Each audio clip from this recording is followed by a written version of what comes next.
suis Fabrice Ancel, créateur de Lincoln société de conseil et réalisation dans le domaine de l'efficacité commerciale et du social selling. Que savez-vous à propos de votre acheteur? Ou peut-être une meilleure question, que ne sais-je pas sur mon acheteur? Comment puis-je apprendre encore plus de choses à son sujet? Dans cette vidéo, nous allons voir 10 étapes que l'acheteur moderne parcourt lors du processus d'achat. Nous allons suivre le processus d'achat de Nicole, la DSI d'une grande entreprise de technologie qui est responsable de l'infrastructure informatique de son entreprise. Première étape, la distraction. Nicole tente de trouver son groupe lors d'une conférence sur l'IT, mais sa batterie de téléphone portable vient de mourir. Elle emprunte le téléphone d'un collègue et remarque que le téléphone est vieux de plusieurs années. Elle se demande à elle-même, ce téléphone doit bien avoir 5 ans. 5 ans, c'est aussi l'âge de nos serveurs informatiques. J'ai l'impression que ce téléphone est désuet, alors pourquoi je n'ai pas la même impression pour nos serveurs? Habituellement, la fonction du cerveau qui suscite une nouvelle pensée est la distraction. Peut-être que c'est une histoire que vous avez entendue, un email qui vous ont fait penser à un produit qu'un ami ou un collègue vous a montré.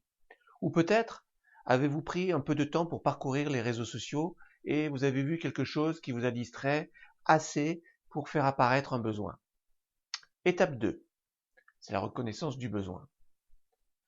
La conférence de Nicole est terminée, elle est de retour à son bureau. Elle pense encore, les serveurs ont 5 ans. Ils ne vont plus être assez efficaces pour faire fonctionner les nouveaux projets qui sont planifiés. Étape 3, c'est la recherche de solutions. Nicole recherche sur Google le type de serveur qu'elle a actuellement. Elle lit des avis sur d'autres serveurs, télécharge des livres blancs, voit quelques dizaines de vidéos et lit des comparatifs. Étape 4. La recherche des fournisseurs de solutions. Après quelques semaines de recherche, Nicole réunit son équipe de direction, demande leurs opinions et reçoit plusieurs remarques intéressantes. L'équipe discute des besoins spécifiques et forme un groupe de travail pour enquêter sur des fournisseurs qui pourraient fournir les meilleures solutions. Nous en arrivons à l'étape 5, l'évaluation des solutions. Le groupe de travail de Nicole rapporte des informations concernant les fournisseurs et leurs offres. L'équipe se concentre sur 2 choix. Des dispositions sont prises pour que les fournisseurs fassent une démonstration, après quoi l'équipe se réunira à nouveau afin de déterminer le choix final. 6e étape, il faut justifier la solution. Nicole et son équipe de direction ont rencontré leurs partenaires d'intégration et plusieurs de leurs dirigeants.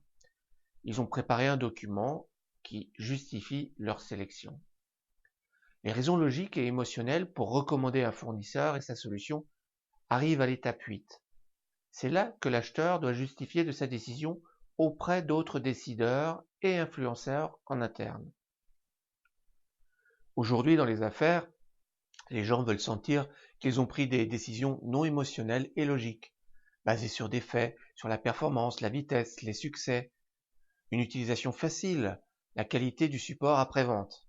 Cependant, dans le même temps, il y a le facteur humain, la confiance dans les interactions avec le fournisseur, la réputation et les références de l'entreprise.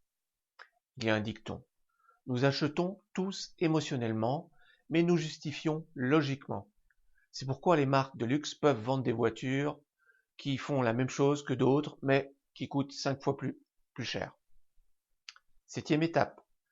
Recherche sur les réseaux sociaux. Nicole et son équipe ont vérifié les réseaux sociaux, les forums, les sites internet, les blogs, et ont parlé avec de nombreux collègues, actuels et anciens, lors de la recherche pour documenter la décision. 7e étape. Ce n'est pas vraiment une étape.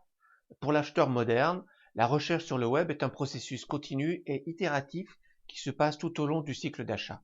On appelle cela une étape car cela indique clairement aux spécialistes du marketing qu'ils ont besoin de peaufiner leur stratégie numérique. Concrètement, comment leur stratégie numérique va soutenir toutes les autres étapes du processus d'achat. Ainsi, l'étape 7 met l'accent sur la stratégie de contenu à utiliser sur les médias sociaux, alimentée par les commentaires des clients et accessible par les acheteurs potentiels au sein de leur communauté. 8e étape, l'analyse des coûts. Nicole et son équipe ont fait leur travail. Ils ont fourni une analyse et des projections de coûts complets sur le retour sur investissement et l'ont présenté à la direction. Après plusieurs semaines, ils ont reçu l'autorisation d'aller de l'avant dans le processus d'achat. Étape 9, c'est l'achat.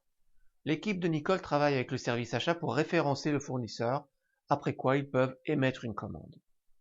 Ensuite, ils vont prendre les dispositions pour insérer les nouveaux serveurs dans leur flux de production, qui est une opération soigneusement calculée pour réduire au minimum les temps d'arrêt. 10e étape, évaluer la décision. La société a installé les nouveaux serveurs qui donnent toute satisfaction. Le déploiement a pris moins de temps que prévu et maintenant ils sont disponibles pour informer leurs collègues dans d'autres entreprises de leur expérience. L'étape 10 est une étape souvent négligée par le vendeur. À ce stade, le prospect est maintenant devenu un client. Voilà. Si vous avez besoin d'aide pour booster votre efficacité commerciale, n'hésitez pas à me contacter, je ferai tout mon possible pour vous aider. Pour profiter gratuitement d'une consultation téléphonique sur le sujet, il suffit de m'écrire à l'adresse qui s'affiche. Si vous vous sentez perdu et que vous avez besoin d'aide, je vous propose une formation sur la méthode pour bâtir un plan de compte et qui parle des acheteurs.